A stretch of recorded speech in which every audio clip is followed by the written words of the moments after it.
Bonjour à tous et bienvenue pour cette nouvelle vidéo sur ma chaîne qui mettra en lumière ma pioche printanière. Et je dis ça avec une telle conviction parce qu'alors dehors, le temps, il n'est pas du tout printanier. Mais si vous êtes depuis longtemps sur la chaîne, vous le savez, je ne peux pas m'en empêcher. Pour moi, le printemps, c'est le 1er mars. Et ainsi de suite, voilà. Donc même si le temps est un petit peu grisouille, j'espère que cette pioche de lecture vous donnera un petit peu de baume au cœur et saura vous apporter peut-être un petit peu de printemps dans votre quotidien. Enfin écoutez, moi je ne suis pas contre l'hiver qui continue un petit peu, mais c'est vrai que changer un peu de thème de lecture et d'avoir des choses un peu différentes de ce que je pourrais lire en hiver, ça me plaît toujours autant. Si vous êtes nouveau, eh ben bienvenue, moi c'est Margot, je parle de livres sur internet depuis plus de 10 ans maintenant et tous les 3 mois environ je fais une pioche de lecture, c'est-à-dire que je concocte une liste de lecture que j'aimerais effectuer durant les 3 mois de la saison en question.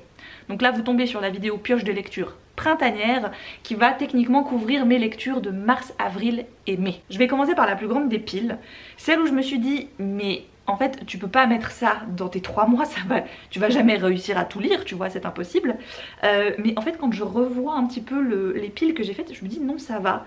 Une des plus grandes piles étant les graphiques, c'est-à-dire du manga, du comic book, bon il n'y en a pas spécialement cette fois, et de la BD. Je commence par mes 2 petits volumes, on va dire plutôt habituels, de ma relecture de Chocolat et Vanilla, qui est une série de mangas, je vous l'ai dit, que j'aimais beaucoup quand j'étais plus jeune, quand elles sont sorties.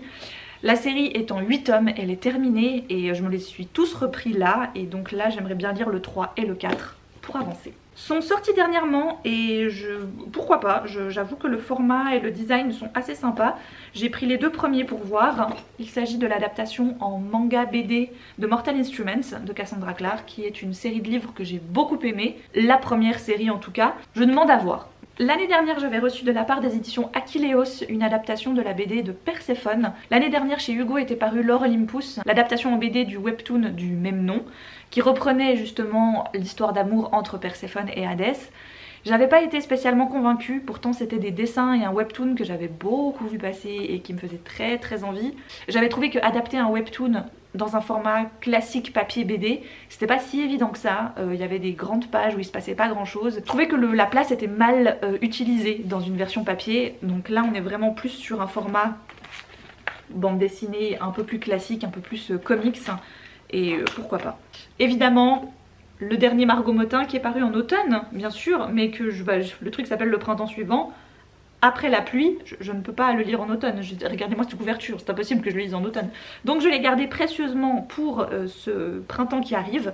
Et vu ce que j'y vois, on est plutôt bien. On est plutôt bien dans une ambiance plein de plantes, printemps et tout. Si vous suivez Margot Motin sur Instagram, ce qui est mon cas, voilà. Je veux dire, la dame se promène avec toujours des graines de je sais pas quoi dans ses poches. Elle récupère plein de trucs, des cailloux, des machins, et elle en fait. J'ai l'impression que tout ce qu'elle touche se transforme en or. Voilà, c'est comme ça. J'aime Margot Motin depuis des années maintenant. C'est pas maintenant que je vais la quitter, tu vois. Celui-ci aussi, j'attendais impatiemment qu'on arrive gentiment au printemps pour pouvoir le lire. Il s'agit du Jardin des Fées, qui est une BD de Audrey Alouette, illustrée par Moretti. Audrey Alouette que j'aime beaucoup, vous le savez maintenant, avec sa série du Grimoire d'Elphie. Elle a également écrit la BD avec laquelle elle s'est fait le plus connaître, c'était bien sûr Princesse Sarah, que je n'ai pas lu pour ma part parce que je crois qu'à l'époque j'étais plus trop le public cible, bien que voilà, ça veut rien dire, hein, mais voilà, tout simplement incroyable. Quand on aime toute l'ambiance un peu du Jardin des Secrets ou ce genre de choses là, je pense que on sera ravis, n'est-ce pas? Voilà. Celui-ci je l'ai pris au boulot parce que l'idée même de la BD me plaisait plutôt bien. Alors c'est plutôt jeunesse enfant. Ça s'appelle Le jour où on a inventé les noms de famille. C'est aux éditions Nathan. C'est de Anaïg Plassard et de Mélanie Allag. Alors je ne suis pas hyper fan des dessins et vous savez pourtant moi en bande dessinée c'est quelque chose qui me... Il faut que les dessins me plaisent. Mais j'adorais le concept. J'aime cette idée qu'un jour ou l'autre on a dû se dire il y a trop de Pierre-Paul Jacques qui courent à travers le village alors qu'ils appartiennent même pas à la même famille. Il faut qu'on trouve un truc pour nous différencier tous les uns des autres, de famille en famille. Et c'est l'idée de la naissance des noms de famille. J'aime beaucoup. Celui-ci j'ai zioté dessus depuis que les éditions Jungle nous l'avaient annoncé. C'était La Chevaleresse de Elsa Bordier et Titouan Bolin. Donc c'est l'histoire d'une femme qui adore se battre, combattre, qui aime porter l'armure, qui aime se battre à l'épée et qui est très douée à ça. Sauf que évidemment l'époque où elle vit ne lui permet pas de vivre de cette passion à plein temps, on va dire, et elle doit épouser un noble pour voilà, perpétrer la lignée, tout ça. Et le noble qu'elle va épouser, lui, n'est pas du tout, mais alors pas du tout dans les affaires de la guerre, c'est pas du tout son truc, et un jour il va devoir partir en guerre. D'un commun accord, ils vont dire que c'est elle qui va prendre sa place, faire comme si c'était lui qui partait alors que c'est sa femme qui part se battre à sa place. C'est bien sûr une façon d'aborder la différence de genre, des privilèges et des inconvénients de chaque, et un peu aussi peut-être le poids que la société, même surtout à l'époque, faisait peser sur les épaules de chacun, que ce soit les hommes ou les femmes. Les hommes devaient spontanément de toute manière aller se battre, et les femmes spontanément de toute manière rester à la maison pour enfanter. Et la dernière BD, alors je vais être un tout petit peu en retard, mais je vais lire le premier tome fait des 60s. Le premier tome s'appelle Les disparitions d'Imbolc. Alors Imbolc a déjà eu lieu, c'était au mois de février, mais c'est pas grave.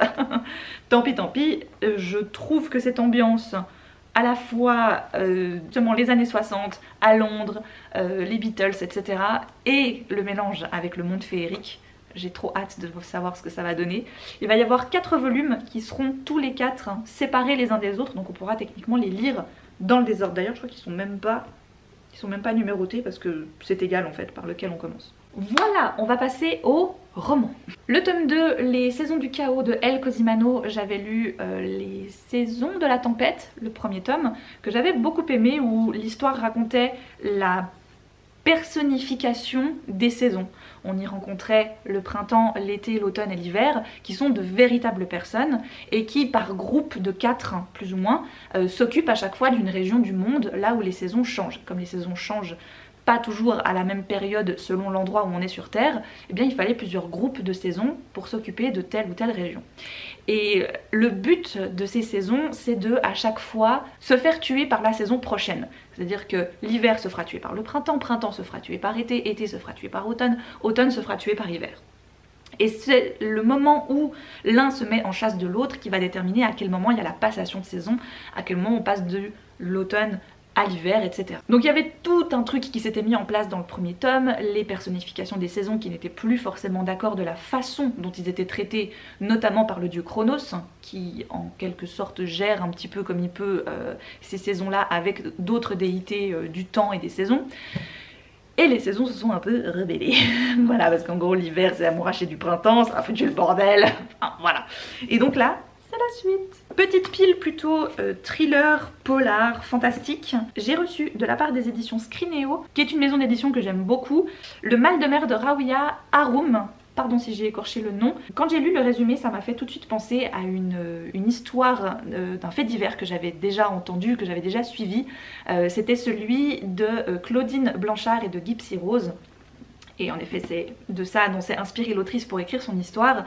Si vous ne connaissez pas cette affaire de faits divers, de true crime, je vous laisserai éventuellement des vidéos de personnes qui en parlent très bien, notamment Sionia Liu qui a fait un très bon travail de recherche sur cette affaire, où on va suivre l'histoire d'une jeune femme qui est gentiment jeune adulte et qui toute sa vie a été malade. Sa mère a pris soin d'elle, elle a dû aller faire des opérations, des suivis, elle est en chaise roulante, elle a tout le temps le crâne rasé parce que ses cheveux poussent pas, ou ce genre de choses là, donc vraiment une situation assez difficile. Sa mère vit seule avec elle, donc elle a besoin aussi d'aide voilà, des États pour pouvoir l'aider, on est aux États-Unis. Sauf qu'un jour, on comprend et on sait assez rapidement que le cas en tout cas de Gypsy Rose, c'est ça, elle n'est pas malade. C'est sa mère qui projette un syndrome de Munchausen sur sa fille et qui l'a fait passer pour malade aux yeux de plein de gens, qui a réussi à falsifier des documents, des trucs en disant que la maison avait brûlé ou qu'il y avait eu une inondation, qu'elle avait perdu les papiers, mais que sa fille avait besoin de tel ou tel traitement, etc. Et ça a passé quasiment à chaque fois. Et sauf que si vous voulez vous spoiler, je vous laisse aller voir des documentaires qui parlent d'elle. Mais ça finit pas très bien. Voilà. Mais donc comme j'ai compris, ce roman parle exactement de cette affaire. En tout cas s'inspire énormément de cette affaire.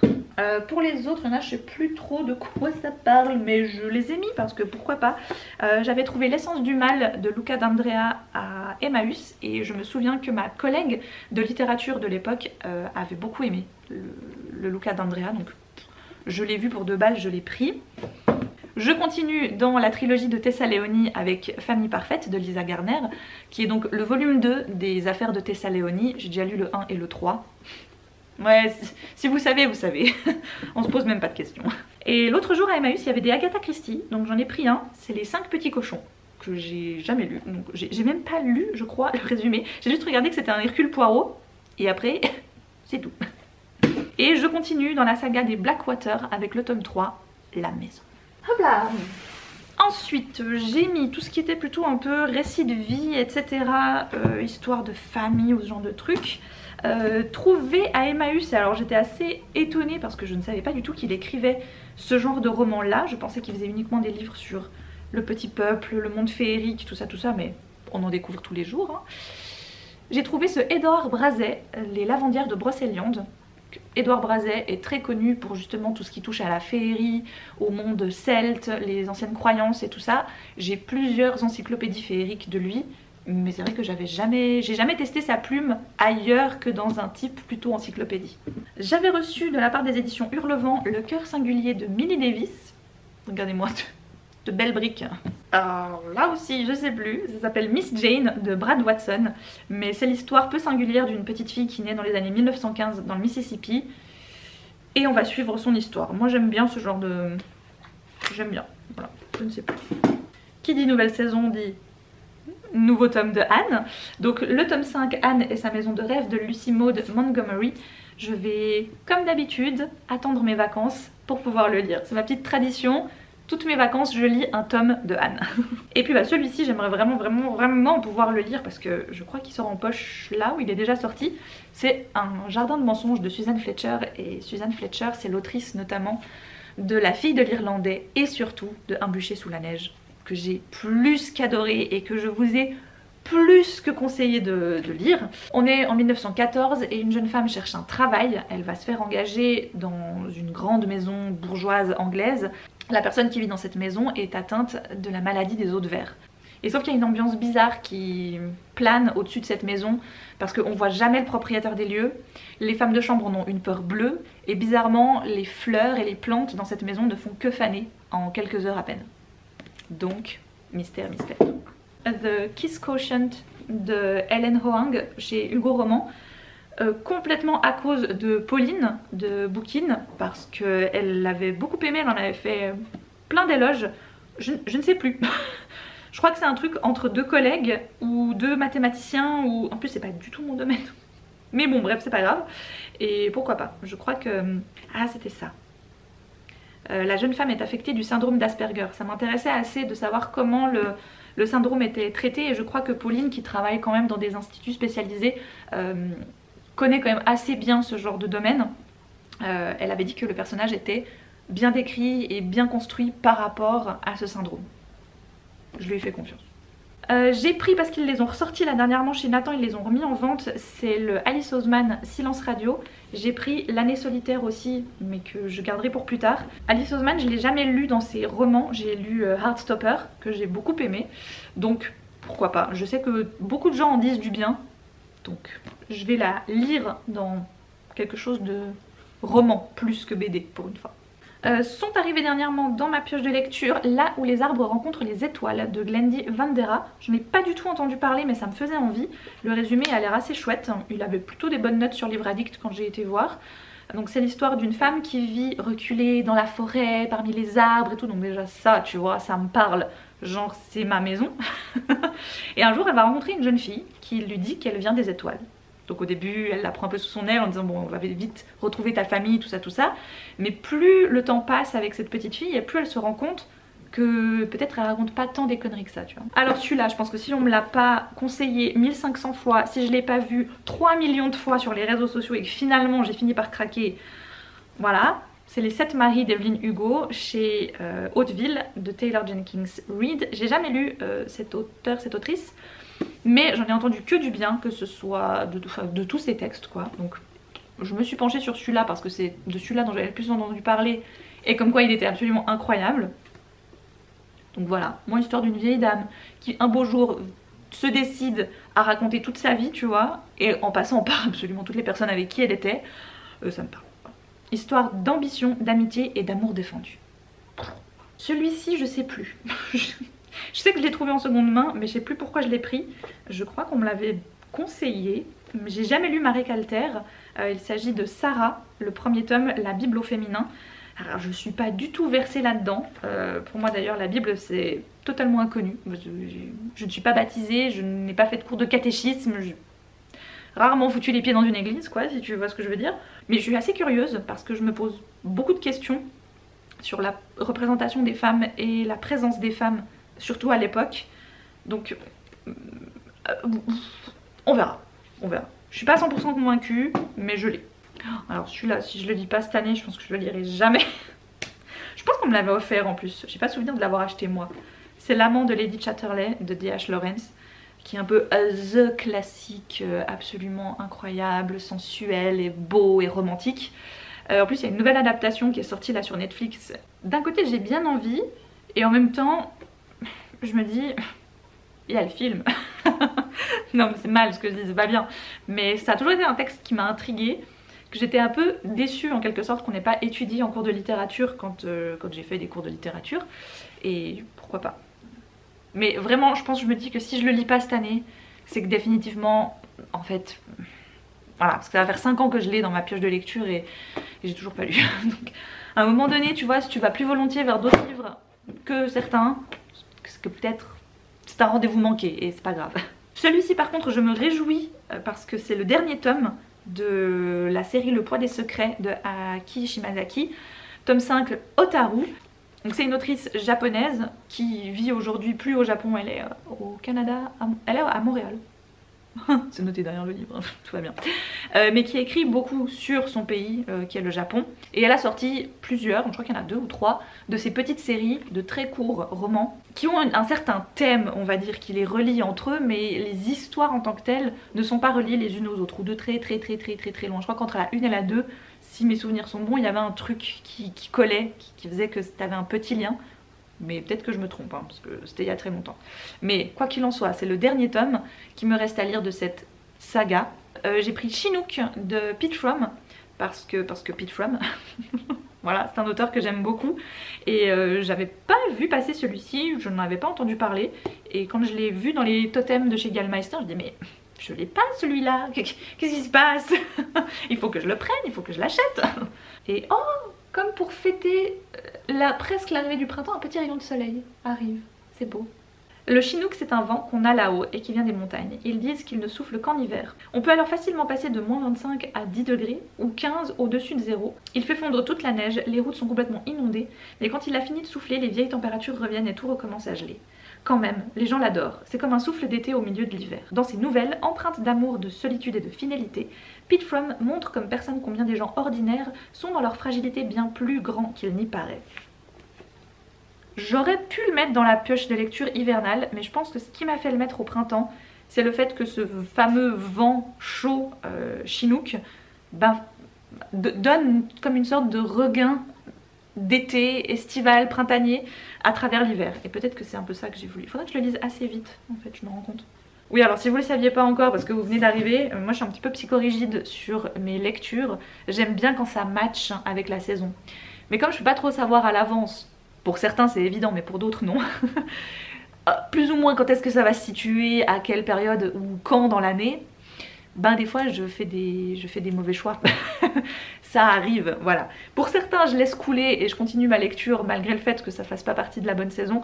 Pour d'autres je suis un peu plus intransigeante et puis j'abandonne ma lecture pour la reprendre plus tard, au moment où la bonne saison sera arrivée.